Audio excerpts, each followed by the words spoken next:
नमस्कार विद्यार्थी मित्रांनो, इयत्ता 10वी गणित भाग 2 मधील प्रकरण नंबर 3 वर्तुळ या प्रकरणामधील सराव संच 3.1 मधील एक उदाहरण आज आपण पाहणार आहोत.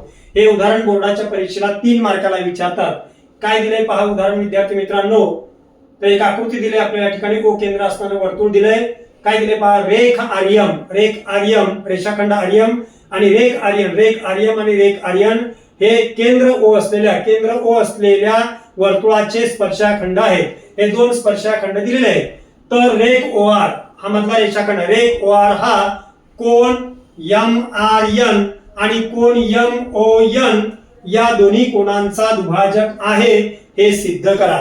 मग आपला हा कोन इथं तयार होत नाही म्हणून आपण इथं जोडायचंय, ओ आणि एम जोडायचं आहे आणि ओ आणि एन जोडायचं आहे. म्हणजे इथं लिहायचं आपल्याला पहिल्यांदा रेख ओ एम व रेख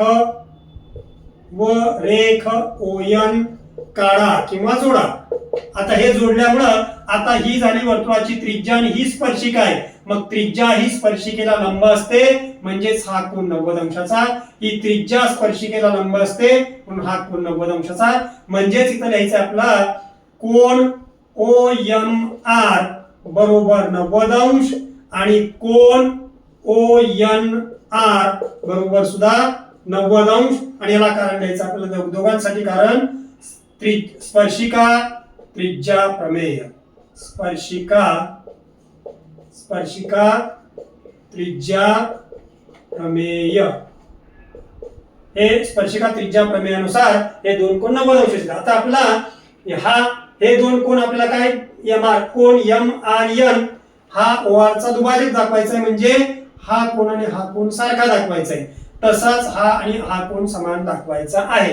म्हणजेच आपला या त्रिकोणातला एक कोन आहे, या त्रिकोणातला एक कोन आहे. म्हणजेच आपल्याला या दोन त्रिकोणांचा विचार करायचा आहे. कुठल्या दोन त्रिकोणांचा? तर त्रिकोण ओ एम आर आणि त्रिकोण ओ एन आर हे दोन त्रिकोण आपला एकरूप दाखवायचे आहेत कुठल्या तरी कसोटीनुसार.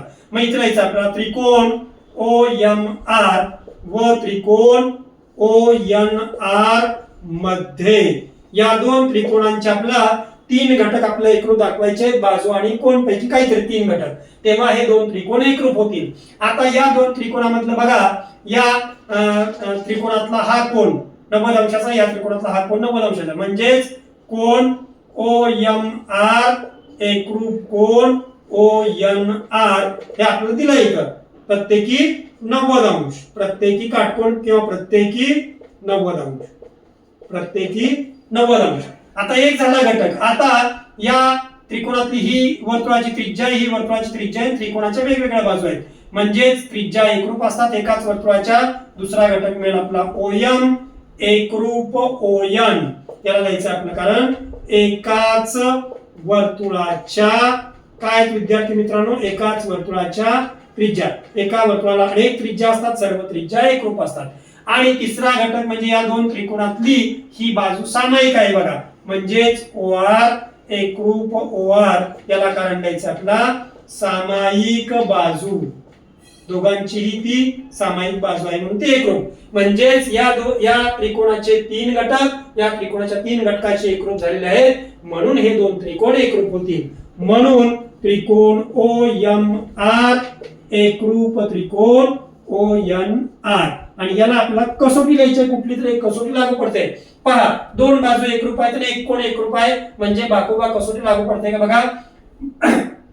बाजू कोण बाजू ही बाजू दिलेली नाही आपल्याला, ही बाजू दिले म्हणजे आपल्याला बाकोबा कसोटी येणार नाही. या दोन बाजूंच्या मधला कोण एकरूप आहे. मग हा त्रिकोण काटकोन त्रिकोण आहे, हा काटकोन त्रिकोण आहे. म्हणजेच कर्णभुजा प्रमेय नुसार हे दोन त्रिकोण एकरूप होतील. म्हणजे कुठला लागू होईल, कर्ण एकरूप आहे आणि एक बाजू एकरूप आहे म्हणून कर्णभुजा कसोटी. या हे दोन त्रिकोण कर्णभुजा प्रमेयानुसार किंवा कर्णभुजा कसोटीनुसार एकरूप होते. मग हे दोन त्रिकोण एकरूप झाले की त्याचे उरलेले सर्व घटक एकरूप. म्हणजेच हा कोण, आता या त्रिकोणातला हा कोण, कुठला कोण, ओ आर एम. म्हणजे कोण ओ आर एम एकरूप कोण O R N, O R N. आणि दुसरा येईल घटक इकडचा येईल बघा, इकडचा कोण ओ एम ओ आर, कोण एम ओ आर एकरूप कोण एन ओ आर आर आणि या दोघांनाही कारण येईल त्रिकोण कसे आहेत आपले त्रिकोण एकरूप झाले म्हणजे त्याचे संगत घटक एकरूप असतात म्हणजे इथे लिहायचं आपल्याला एकरूप